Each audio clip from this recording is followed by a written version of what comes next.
as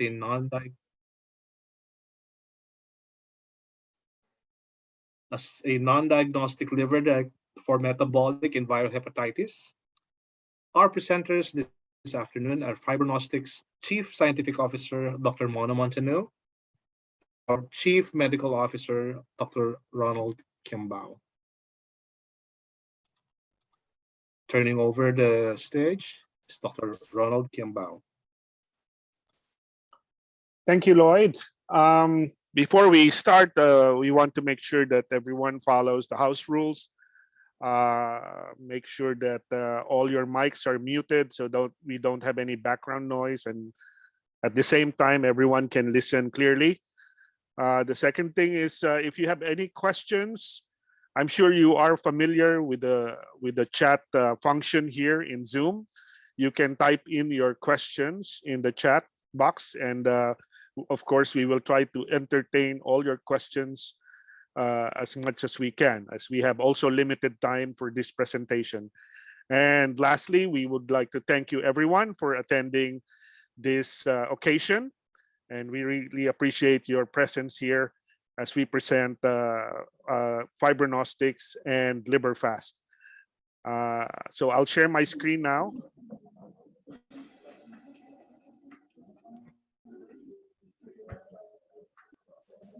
Okay.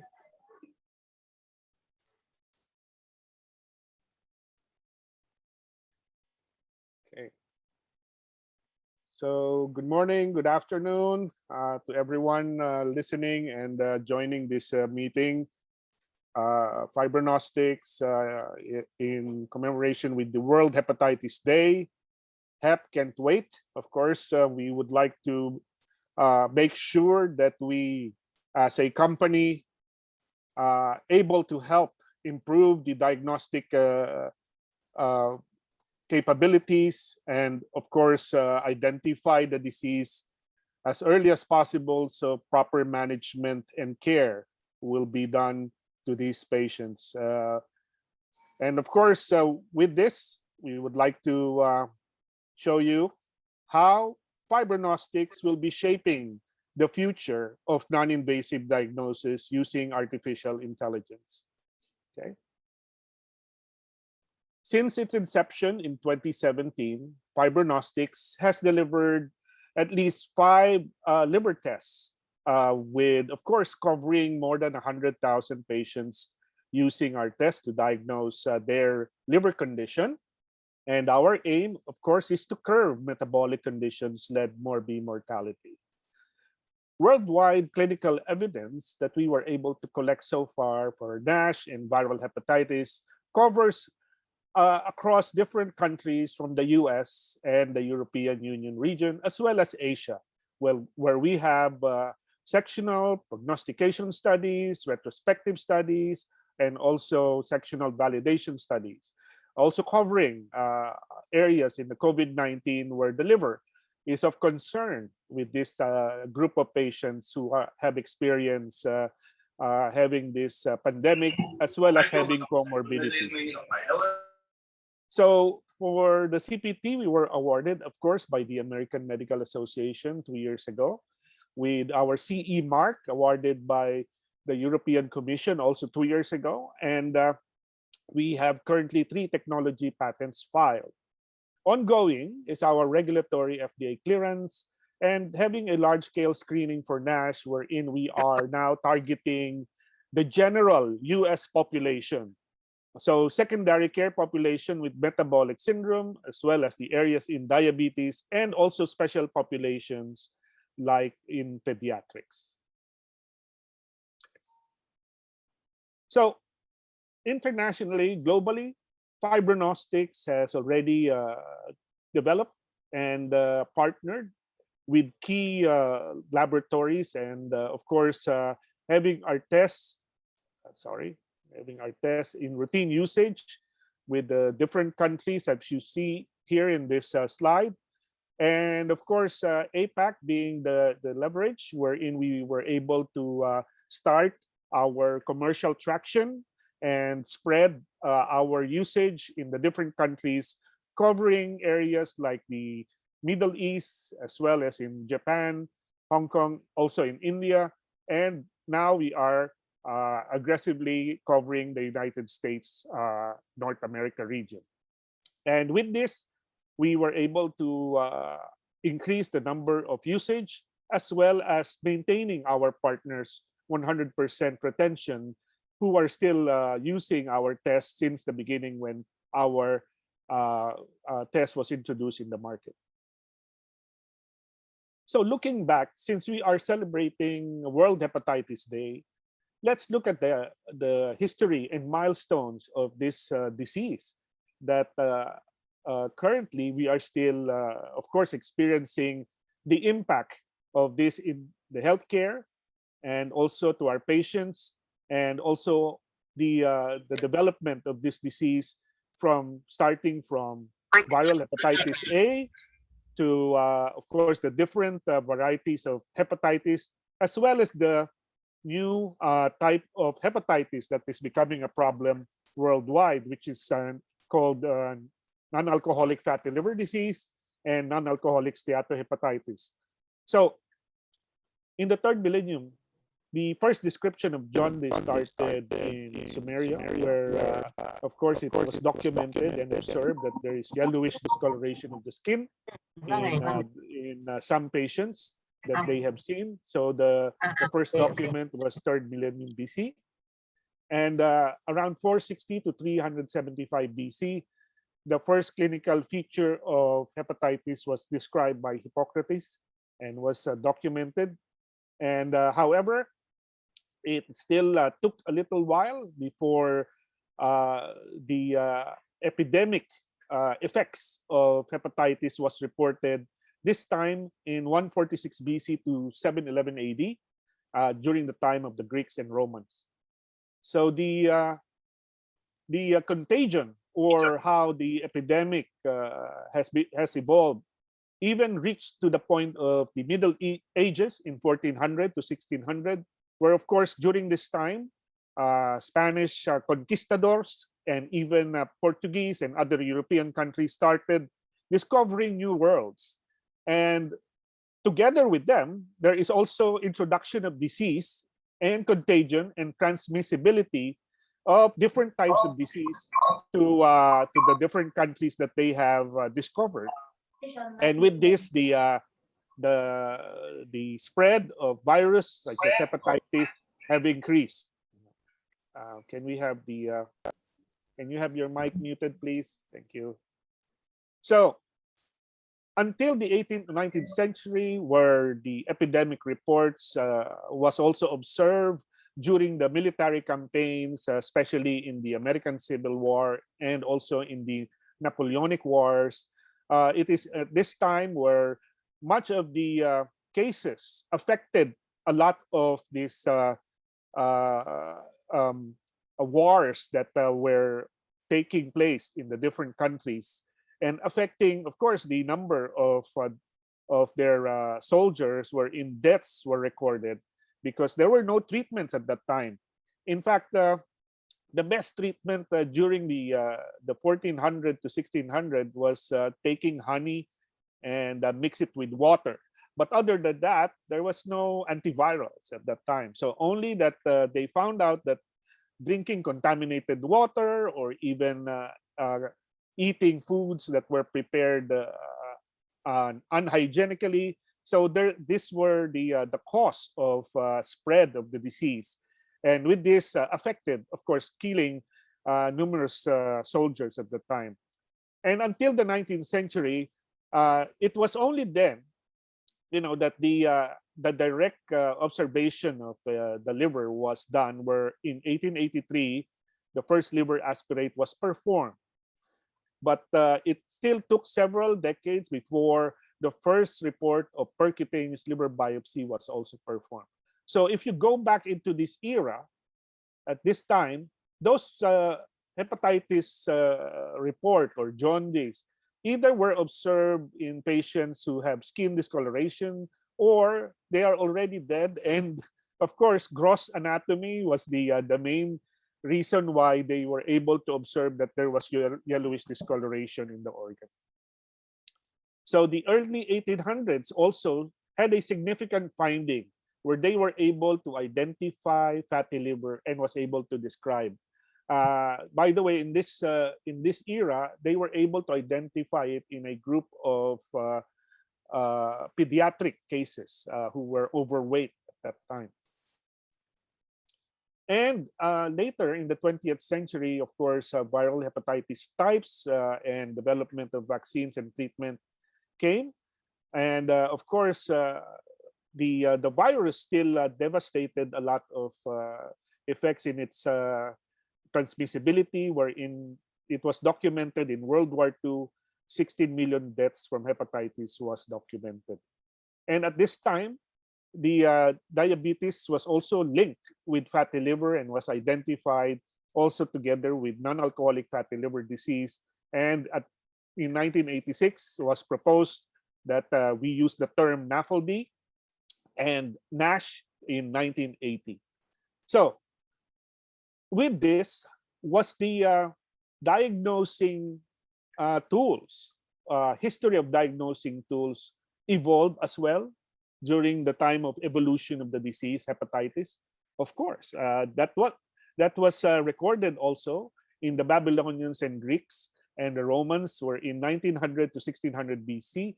They were using some sort of they call it hepatoscopy. But actually, if you can see here, it's some sort of a clay where they use this as a model to look into the liver function or the liver appearance. And you can see some holes here where they peg those sticks to identify the location where they are able to see some pathologic impressions, or based on their assessment has the disease or maybe some damage to the liver. But still, at that time, they were using different, not human liver, but more on animal liver, such as sheep liver, baboon liver, and these were the model that they were using until in the Middle Ages. So from that period, there were no changes in the evolution and the diagnosing of liver performance and liver disease condition until the mid-century or Middle Ages, where Leonardo da Vinci was able to produce his drawings on the anatomy of the liver, of human liver. And later on, Andreas Vesalius in 1538 was able to also produce such illustration of the human liver. However, using, again, at that time, he was maybe using animal liver. He said that the human liver has five segments, or instead of the usual three. So at that time, there was this error that he needed to correct. So later on, he was able to correct this and came out with another book correcting his error in the earlier book that he defined or described the liver of humans. Okay. So in 1883 to 1920, the first liver aspirate was performed, as I mentioned to you in the previous slide, by Paul Ehrlich, together with, of course, a little decades later, 2 decades later, percutaneous liver biopsy was performed. But during the late 1800s, in 1895 or in 1898, X-ray was used and became popular because of its non-invasive approach, and they were able to see the different organs in the body. So the milestone here was quite significant because, as you can see, not only liver biopsy was performed in this era, but also X-ray came out later and became more popular as the decades progressed. So from 1930 to 1950, liver function tests as well as diagnostic values using transaminases was appreciated. And the reason for this, of course, during World War I, World War II, they are looking for diagnostic modalities which are easy to do and faster to get the results. However, as we all know, liver function test is something that considered not to be accurate. And again, there was still a further study that was done because, of course, using the different biomarkers that was packaged in the liver function testing. Again, further evaluation of this diagnostic tool has been evaluated. Okay, so in the 1950s and 1980s, introduction of the first ultrasound. Of course, this was again from X-ray. It became a non-radiated tool, wherein they were able to use this to first with pregnancy and then evolve into the different organs. The first CT scan, of course, was in 1971, and in 1977, the first MRI scan was used. Now, going to the 21st century, we are now very familiar with the different non-invasive tools, from imaging, as well as using serum biomarkers such as VCTE, or vibration-controlled transient elastography, FIB4, and a pre-score, and also ELF by Siemens. But of course, LIVERFASt, as we all know, came also at this time, wherein it presents a much clearer and full evaluation of the liver, not only on liver fibrosis, but also in steatosis and activity or inflammatory activity. And it is during this period that rapid developments of NITs are now being seen. So with this, the reason for the rapid development of your NITs, we are still having this global silent pandemic driven by metabolic syndrome. As I mentioned to you, the discovery of non-alcoholic fatty liver disease during the 80s, as well as NASH, has become more and more, shall we say, a pandemic because of the increasing number of cases, in which every year it's becoming more and more affecting the cases of patients who are especially being candidate for transplantation or liver transplantation, overtaking hepatitis B and even hepatitis C. So we all know that the metabolic syndrome, such as diabetes, wherein 8.8% of the world population is affected, and obesity, wherein 12% of adults, as well as 5% of children of the world population is affected, results to different clusters of high-risk conditions, such as in cardiovascular, of course, the liver, and the kidney, where you have chronic kidney disease and non-alcoholic fatty liver disease for the liver, as well as chronic heart disease or coronary heart disease for the cardiovascular. Each of them have its own percentage of global mortality. And the reason for this is the suboptimal diagnosis and treatment. Too few patients are diagnosed. Until now, over 50% of patients remain undiagnosed. Too many patients are underdiagnosed, wherein over 70% of screen failures in clinical trials, particularly for non-alcoholic steatohepatitis. And of course, the important thing is to be able to identify correctly the disease. However, there's still wrong disease staging, which leads to suboptimal treatment. These imaging technologies, of course, we are very happy to have this in our tool. But again, the diagnostic quality depends on the patient morphology and the healthcare provider's interpretation. And of course, it needs the experience of the operator. So with this, do we have the tool right now? We all know that the new tools needed still covers some certain areas, but there are still many variabilities and disadvantages, as we have experienced so far. Because of the disease silent progression, up until now, patients who have diseased liver, in the end, by the time they report or by the time they have conditions or symptoms, it is too late, or they are already in the late stage. So what's happening there? Why it is detected too late? Over 50% undiagnosed, over 70% screen failures.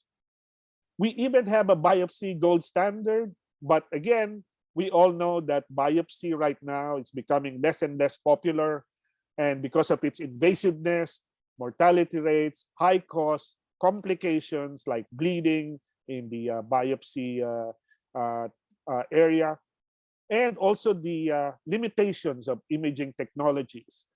So we need a new tool that we are able to detect not only late stage but also early stages, and covering the different areas of concern, particularly those three conditions, which is fibrosis activity or inflammatory activity, and fatty liver or steatosis, covering not only the specialists but also those other doctors like endocrinologists, internal med, general practitioner, primary care doctor, who can use this new tool that would be easy for them to interpret and relate to the patient what their condition is in a simple presentation.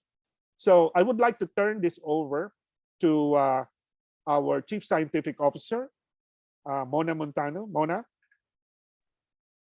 Thank you so much, Ronald, for this nice introduction. Hello, everyone. Good morning and good afternoon, most of you. So my name is Mona Munteanu. I'm the Chief Scientific Officer of Fibronostics. I have a background in hepatology and clinical research in hepatology. And I used to work in the research of non-invasive biomarkers in the last 20 years. So I can tell you a little bit more also about the history of our biomarkers, which are all IVD, in vitro diagnostics, blood determinations, and I just wanted to add to your presentation a comment, Ronald. The CT scan was invented with the money from Beatles, the British band. For those that are very young among you, a very famous British band, and the transient elastography as a non-invasive tool for measuring the liver stiffness was created by a French company. And first of all, this was used to check if the French cheese called Camembert was sufficiently mature, and somebody has the idea to use it to check the liver stiffness as well. So what I wanted to say. Thank you, Mona. I didn't know that the Beatles were involved in this discovery. Yeah, it's with the money of Beatles. The first CT was constructed, which is a very good thing. Why these blood biomarkers are needed? So I mean, blood biomarkers that are liver specific and liver fibrosis specific, are needed because simple blood tests like ALT, which are used on a very large scale to screen for liver diseases, which is not bad, of course. If they are abnormal, this is a sign that there is some cytolysis and probably there is a chronic or acute liver disease. But the problem with this ALT, with these liver enzymes that are very cheap and extremely used on a high scale, it's that their blood levels are decreasing with age range, while liver fibrosis is increasing with age range. So they could work very well in those that are, let's say, under 50. But when you have patients over 50 and most of the diabetics, type 2 diabetics are there, you can see that the median values in these age groups are significantly lower compared to younger patients, while liver fibrosis, as per liver biopsy stage, it's significantly increasing in these age ranges. And not only in diabetics, it's increasing with age range. And also LIVERFAST fibrosis score, which is our test for liver fibrosis, which is a universal test for liver fibrosis because it's including universal biomarkers. It's increasing as well. So this is a reason why physicians should use these liver-specific biomarkers. Unfortunately, some of the recommendations, like, for example, recommendations from the American Diabetes Associations, are still saying that liver fibrosis should be screened in those having abnormal ALT. This is an error, and it's not only my opinion, it's the opinion of specialists, and there are a lot of studies showing that liver enzymes are absolutely not sensitive for this, and there is almost no difference, if I may say, or even they are decreasing with fibrosis stage. We will discuss later in this presentation as well this aspect. Next slide, please.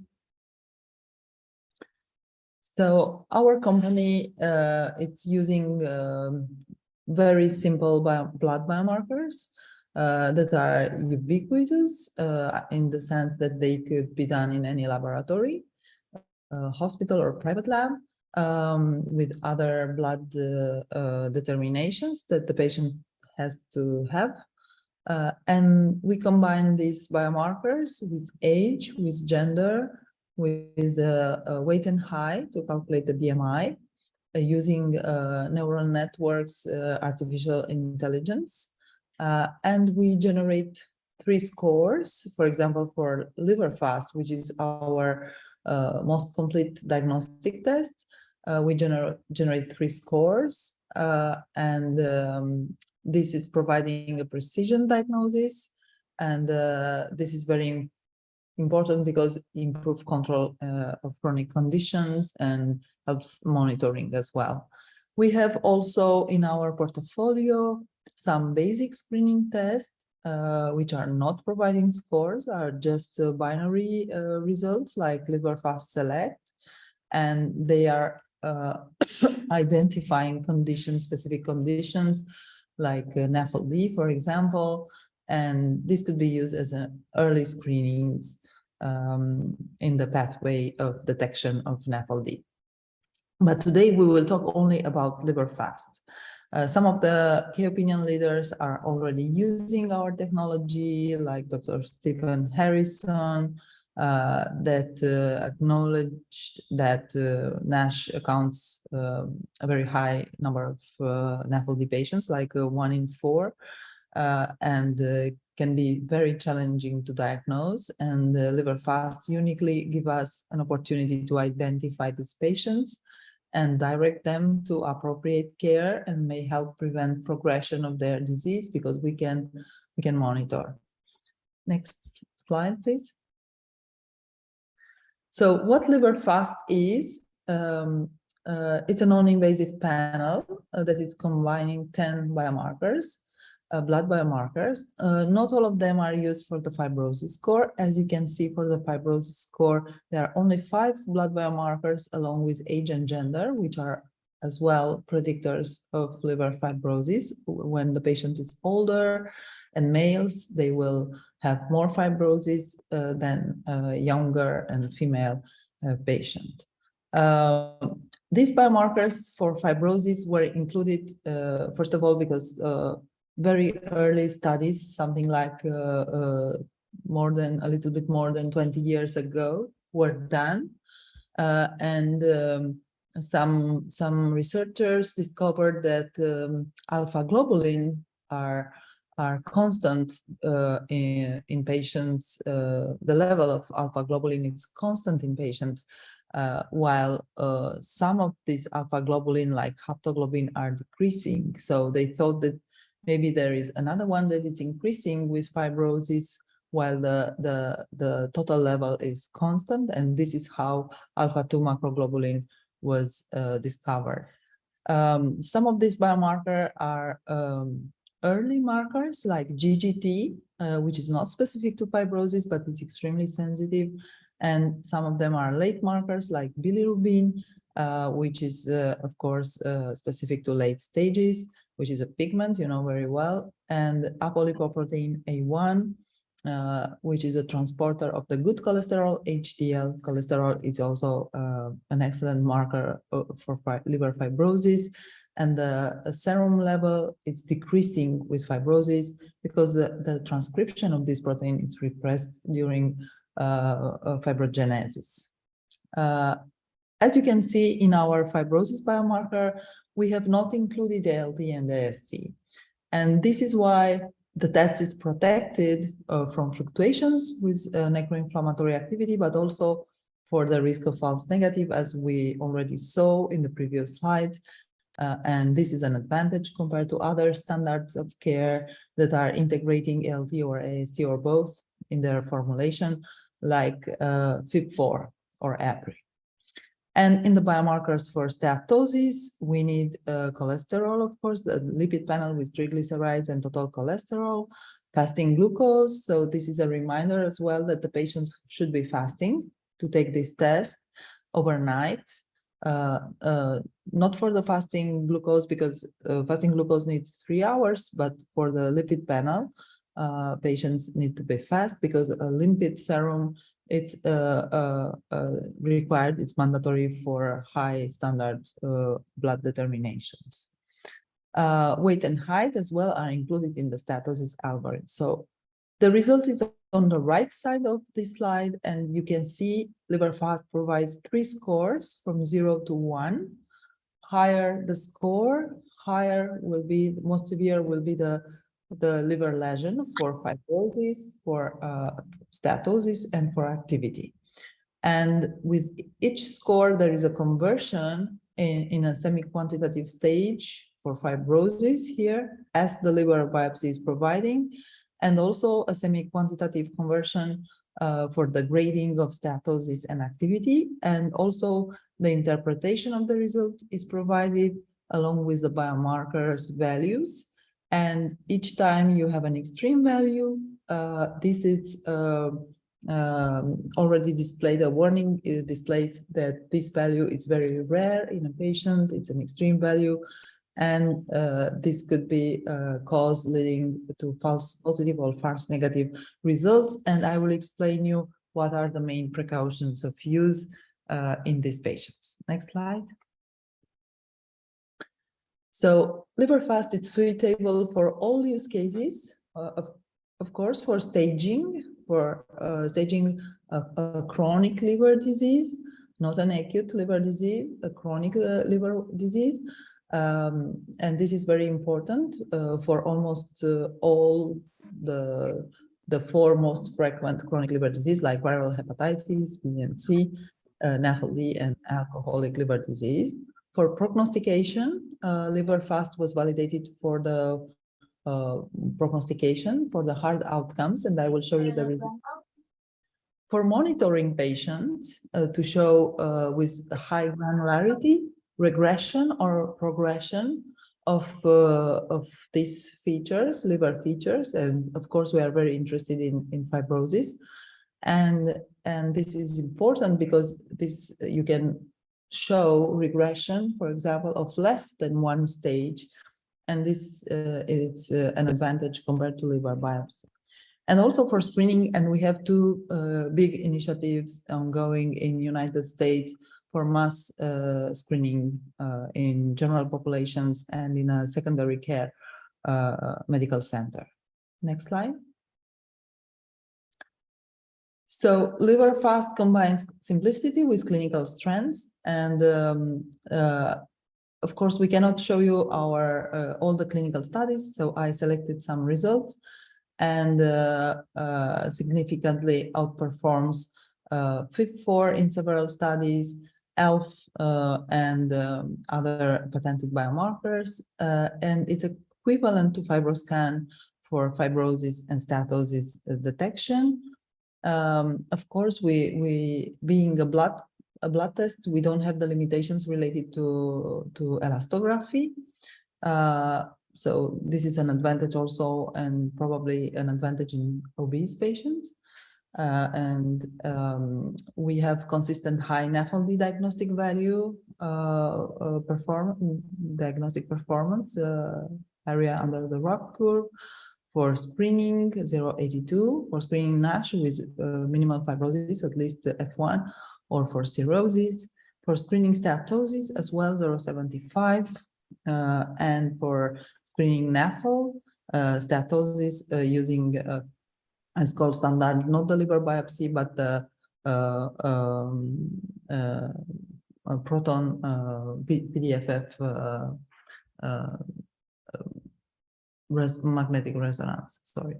So the prognostic value for LIVERFAST was 0.83 for predicting long-term liver-related mortality.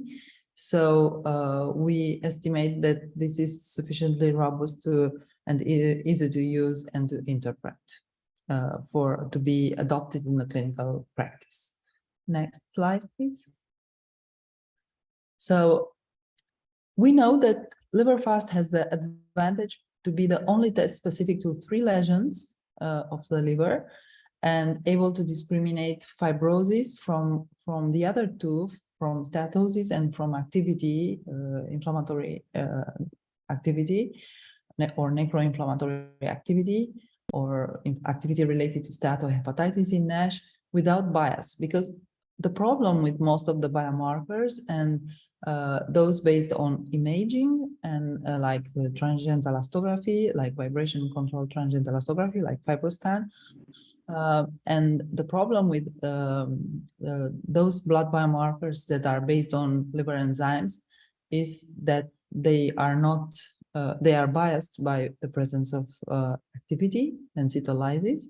And also the problem with the biomarkers that are based on direct collagen biomarkers like ELF and hyaluronic acid.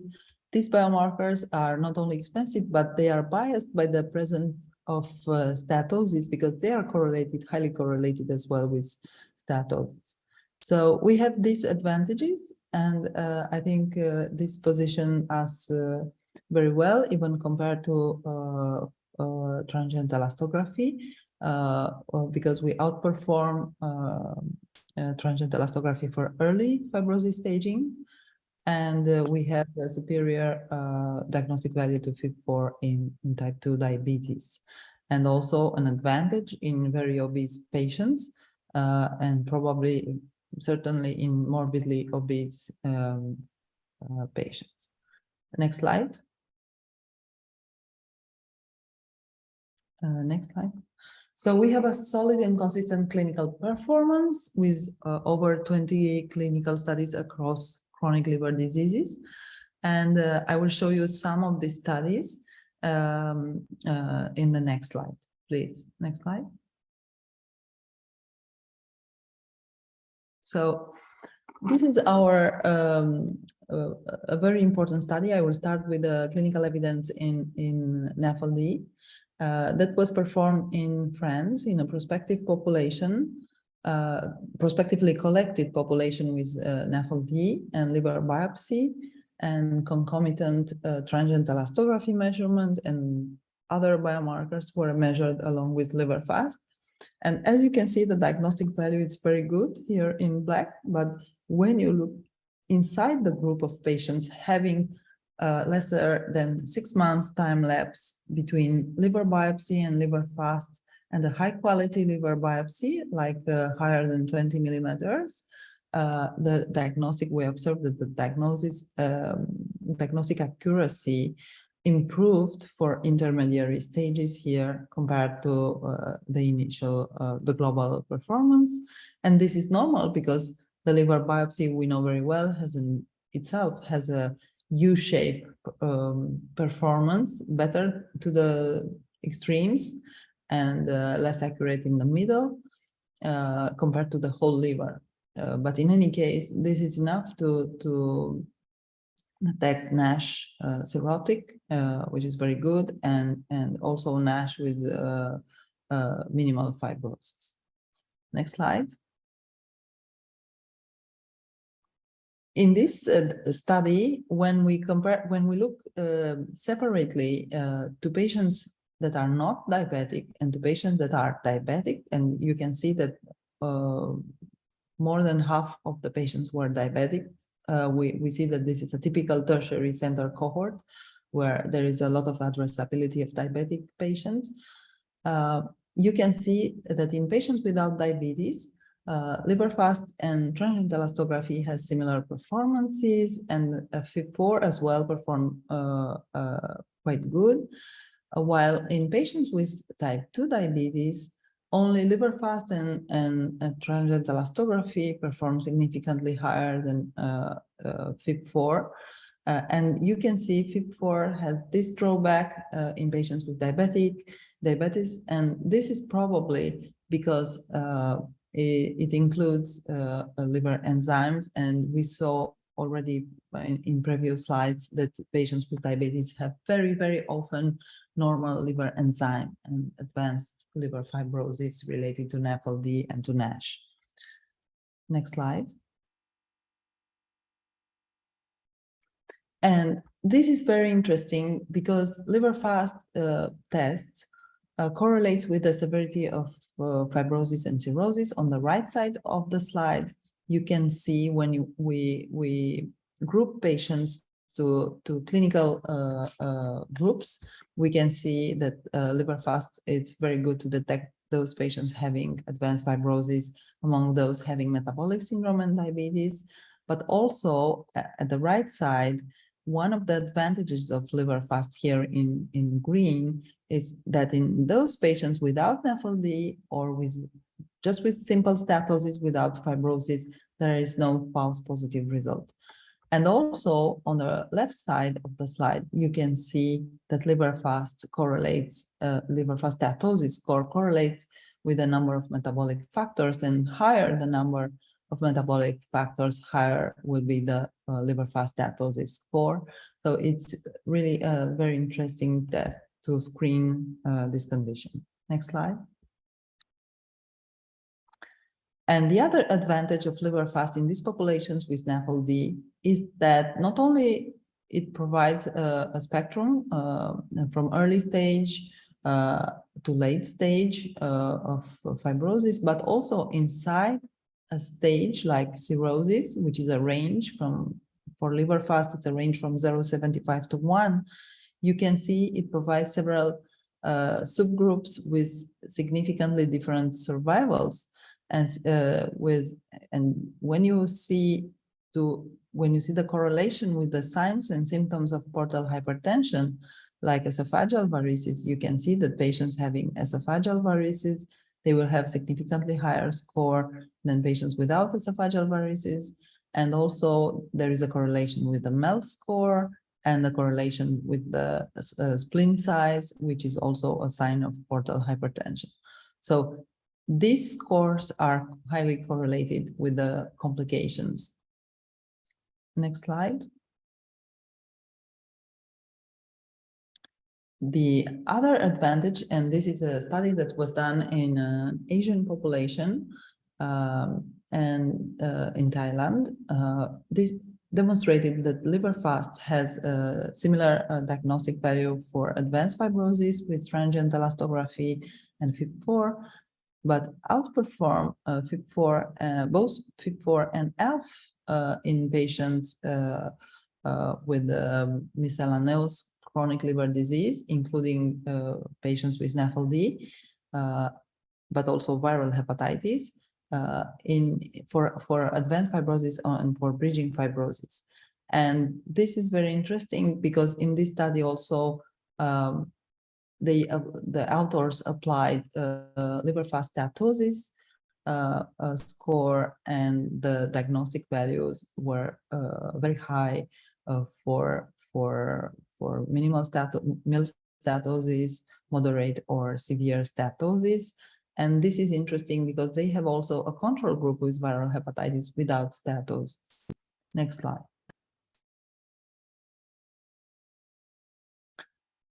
And another very interesting study that was conducted by a French team was the one combining LIVERFAST with other standards of care like transient elastography and FIB4.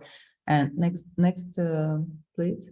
And as you can see, this combination using LIVERFAST and transient elastography outperform all the other combinations, including FIB4 or FIB4 alone, suggesting that it is very important, as the European recommendations are also European clinical guidelines are also recommending that an imaging diagnosis should be associated with a blood non-invasive diagnosis to detect liver fibrosis. Next slide. And this is a very interesting study looking to the transition to fibrosis in patients with NAFLD in a model taking from birth to the diagnosis moment. And as you can see, when we look to the transition to fibrosis model of liver biopsy in diabetics in blue and in patients without diabetes in magenta, you can see that only LIVERFAST has similar hazard ratios with a liver biopsy. And when it comes to liver stiffness measurement, there is even an overlap between these two curves, suggesting that the transition to fibrosis probably is not quite similar to liver biopsy, should be biased for early stages, for these early stages, because it's transition to F1. Next slide. And the same study demonstrated again, and this is very important, that authors try to look to the importance of liver enzymes like ALT, that liver enzymes drives some transition to fibrosis in patients without diabetes. Here you can see in magenta patients having ALT higher than the upper limit of the normal. They will have a faster transition to fibrosis compared to those having normal ALTs. But in patients with diabetes, there is the same transition to fibrosis without significant difference in log rank in patients having high ALT and in patients having normal ALT. So again, in patients with type 2 diabetes, ALT, it's not a good screening tool for liver fibrosis. Next slide. And this is a very interesting study with repeated non-invasive liver biopsy surrogate LIVERFAST, our test, demonstrating that it correlates with a clinical improvement in a longitudinal cohort that was followed up for almost 10 years. And all the patients had repeated measurements, at least 2, but some of them had more than 5 of LIVERFAST during the follow-up. And occurrence of a half-stage fibrosis improvement as per LIVERFAST fibrosis score was more probable among those that achieved ALT regression higher than 50% from baseline. And you can see that with a significant Cox ratio in the group that achieved normalization of ALT, or at least a regression of more than 50% from baseline.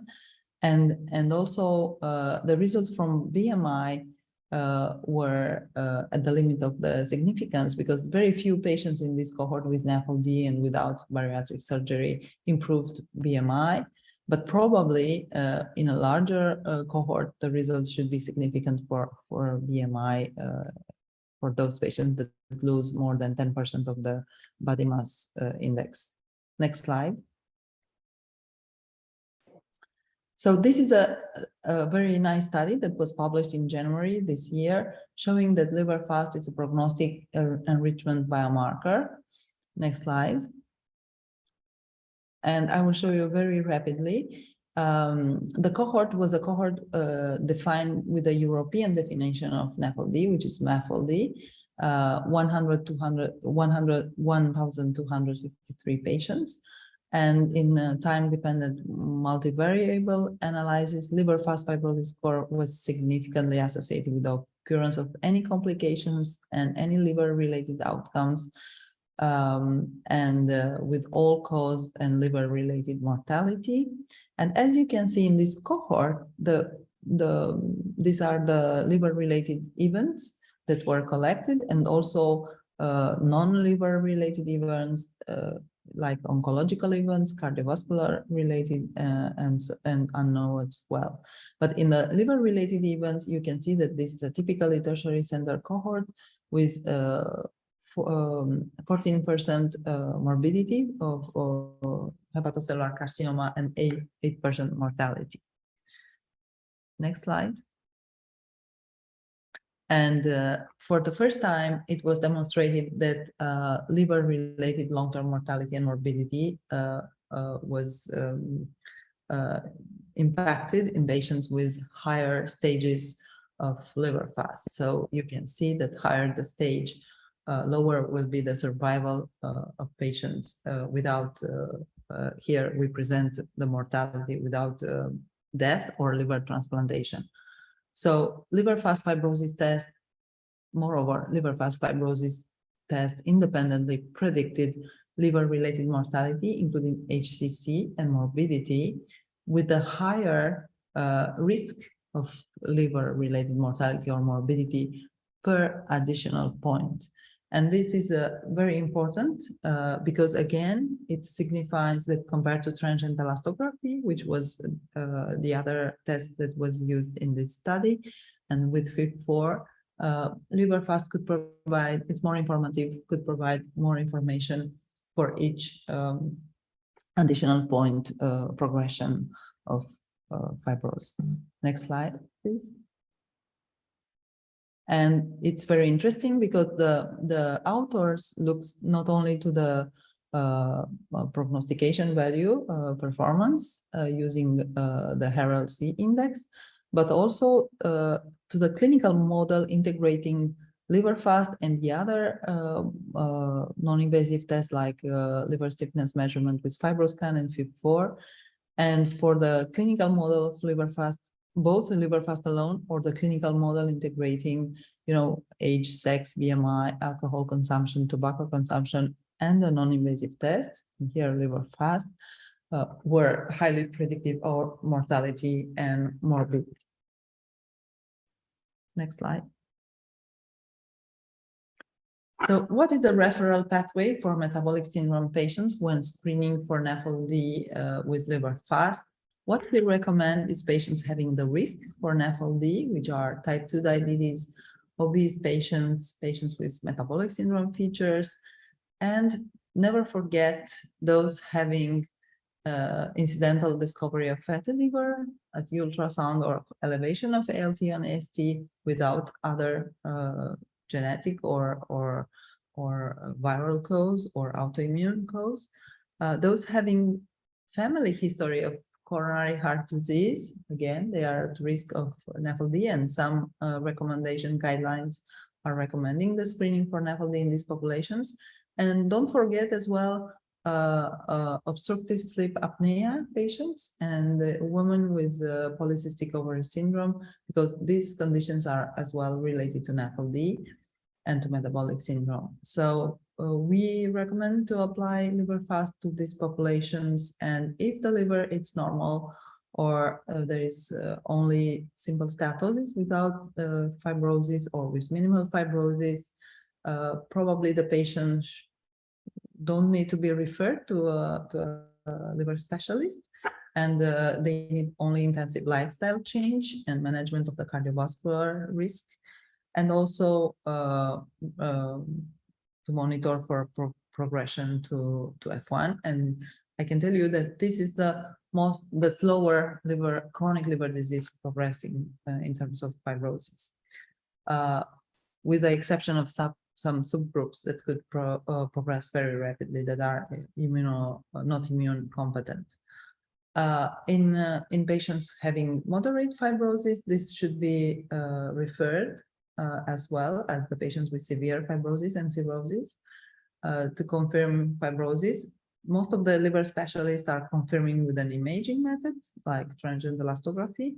Some of them are doing liver biopsy for therapeutical trials. And of course, lifestyle intervention, screening for complication, and monitor for progression or regression, or enroll patient in trials. Next slide. What about LIVERFAST for chronic viral hepatitis? In the interest of time, we will skip hepatitis C. The interest in hepatitis C is to detect advanced fibrosis, because in these patients, when they were cured at late stages, they still have a risk to progress. And some of the studies demonstrated that these patients are those having metabolic factors. So I will present you very rapidly this study that was done in Singapore by Professor Lim at the National University of Singapore. It's a study that aimed to estimate the negative predictive value and the discriminating performance between chronic infection and chronic hepatitis in patients that are HBV carriers, and using LIVERFAST fibrosis score, LIVERFAST activity score, and some other non-invasive tests like FIB4-APRI and RFI for the liver stiffness measurement. And the low-risk patients were defined, those patients having an RFI score lower than 154 at baseline. This was the definition of low risk. And these patients have no liver biopsy. They will be followed up for several years. And as you can see, 726 patients were included. These were the prevalences in each group, because this cohort is a prospective cohort. So there are patients that are antigen HBe negative or antigen HBe positive, and some patients were resolved in this population. As well, some patients have indeterminate results in terms of classifications according to a viral load and ALT and the profile of the serology. Next slide. These results are very nice because they are clearly showing that even in these populations with low risk of fibrosis, because they are pre-selected having low RFI values, you can see that both in those antigen HBe negative and in those antigen HBe positive, negative are in green, positive are in orange.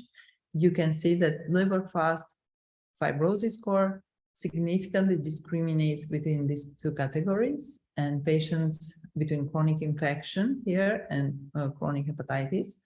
And it's very interesting that this means you can follow up patients and you can understand, even among those having a profile of low risk, what are those that will be on the starting block to develop fibrosis. And again, for LIVERFAST activity score, it can discriminate clearly between chronic infection and chronic hepatitis in both category of antigen HBe negative and positive.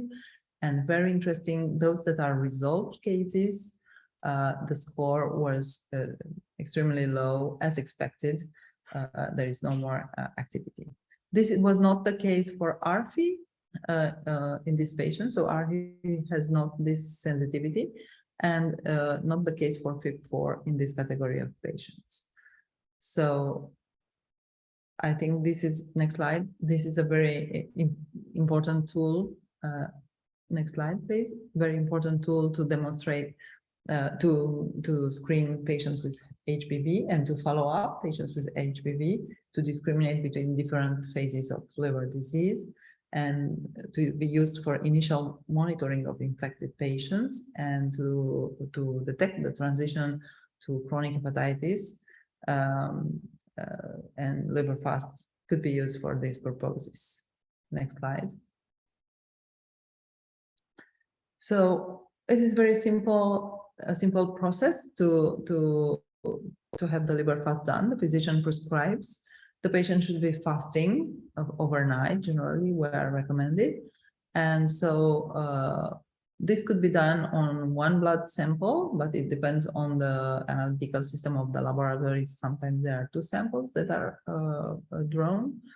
And once the determination, the biomarkers are ready, the laboratory put the inputs into our portal and get the instant results, like a PDF result that is transmitted to the physician, to the prescriber, and to the patient if needed. Next slide. And again, it's a simple test because we are using only very common biomarkers, not expensive, that can be run in any lab on standard analyzers. And we are using sophisticated artificial intelligence platforms to generate the results. And this is a really a clinical advantage because it provides a result that it's very useful to stratify immediately the patients, but also not only for the moment, but also for the long term, because it provides through the fibrosis score some prognostication value. Next slide.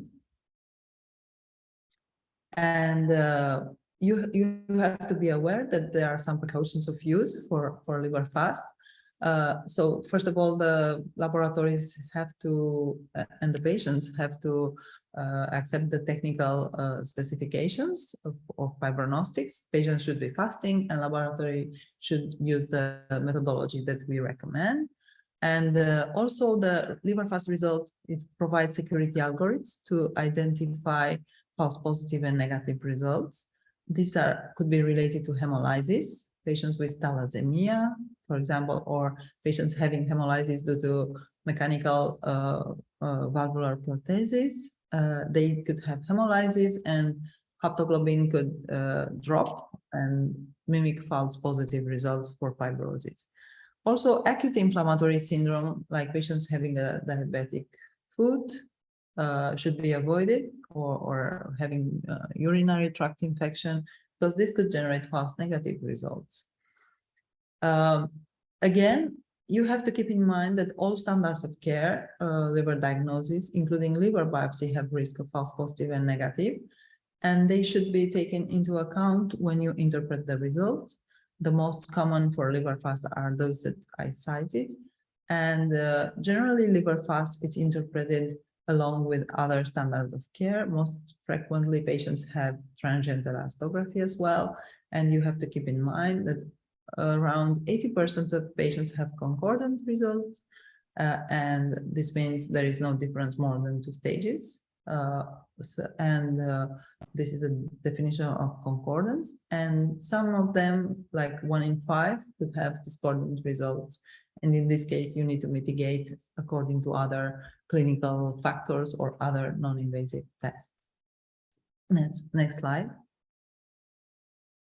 So in conclusion, LIVERFAST is a decisional aid for physician. It increases patient safety for screening at-risk subjects and staging, stratifies NASH fibrosis in either diabetic and non-diabetic, predicts mortality, morbidity, global and liver-related, and simplifies clinical workflows, and of course enables safe monitoring. This monitoring will be very, very useful when we will have efficient drugs that will be administered to patients with NASH as well.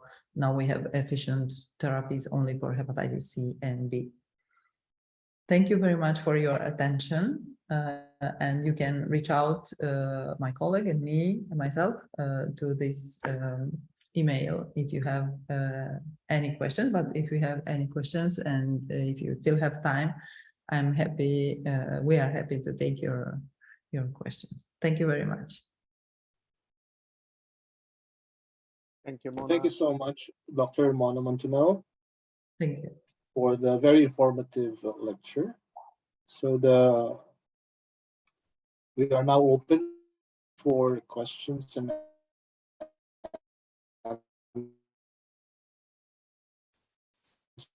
answers from the group.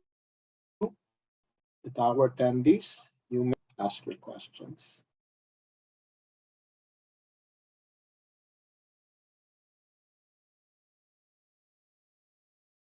Dr. Mona, uh, one of the frequently asked questions is that why does LiverFast test indicate severe fibrosis when the liver enzymes ALT or AST are in the normal range?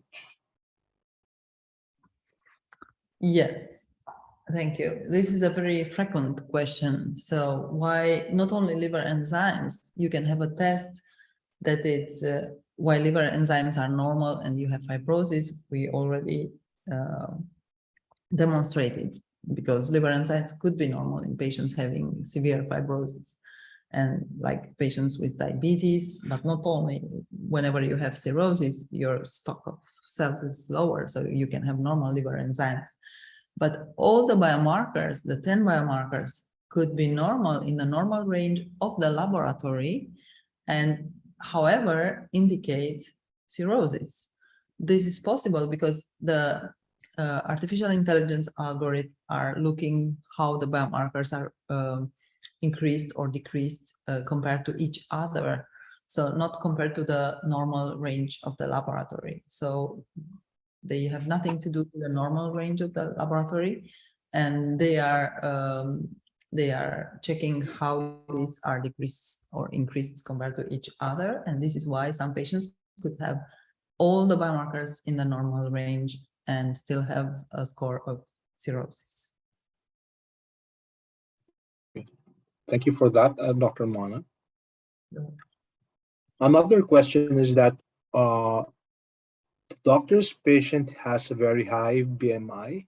So is LiverFast reliable in these patients? Yes, patients with very high BMI, like patients over 35 or even morbidly obese over 40, generally they are very difficult to diagnose and to investigate using imaging, like abdominal ultrasound, liver ultrasound, or transient elastography or MRI. And so these patients there is a real benefit for these patients to have blood biomarkers done and to detect eventually liver fibrosis or, of course, liver steatosis in this category.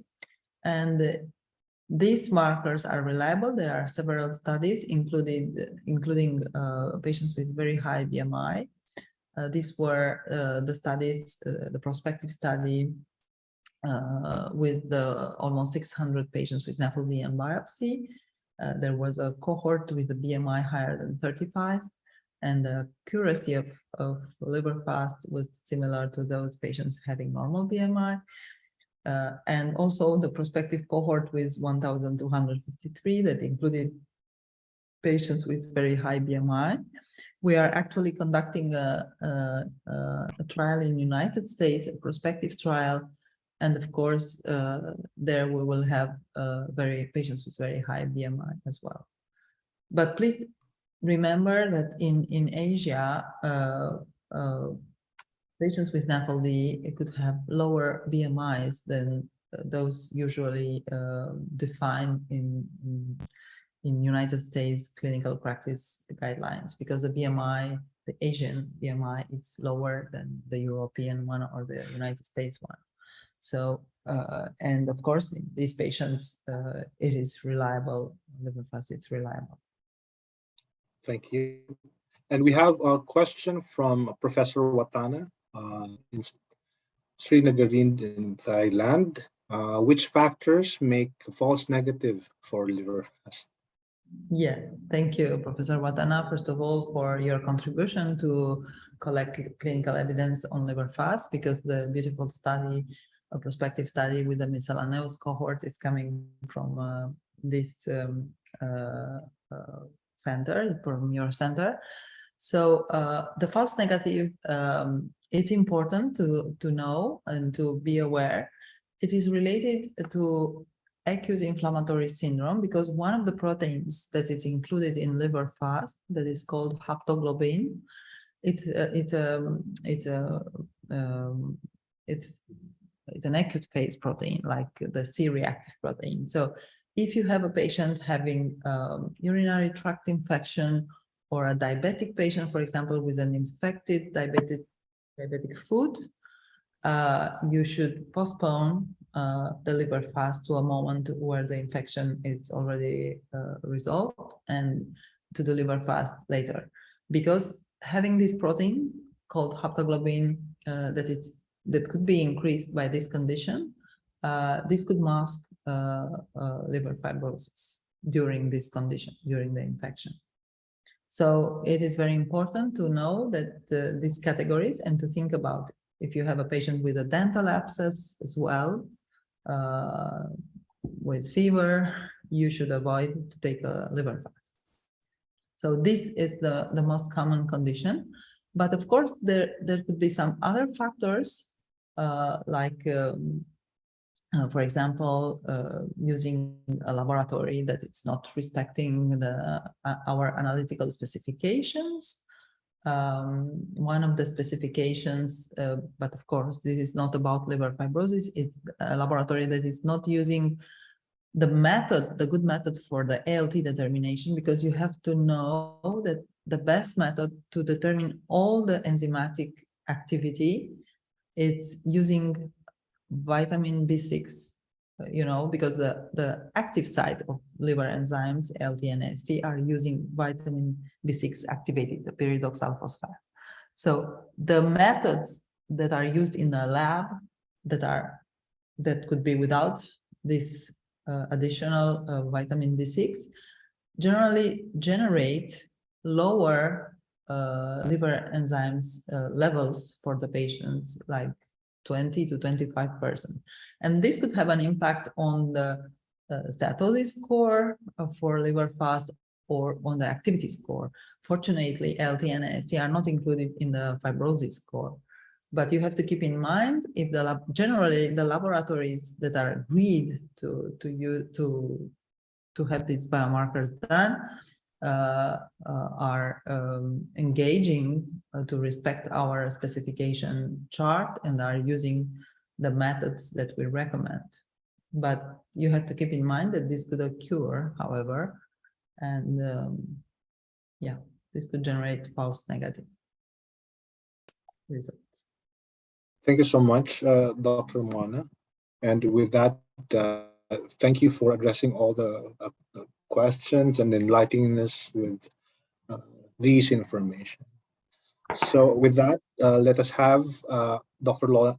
Ronald Quiambao back on the floor to do the closing of this session. Yeah, thank you, Lloyd. And thank you, Dr. Mona, for that presentation. Thank you. And thank you for everyone for attending this occasion and the World Hepatitis Day event. And of course, this webinar, we will be having several webinars as well in the future, and we will make sure that we will invite you as well as we arrange all those other events that are coming in for Fibronostics. So if you need to contact us or ask for any concerns or question and are interested about our tests, please do not hesitate and write directly to us through our email at medicalaffairs@fibronostics.com. So with this, I would like to thank you, Lloyd, for hosting, and also for Ida, who is here as well. And of course, the attendees. Have a nice day ahead and hope to see you soon again. Thank you.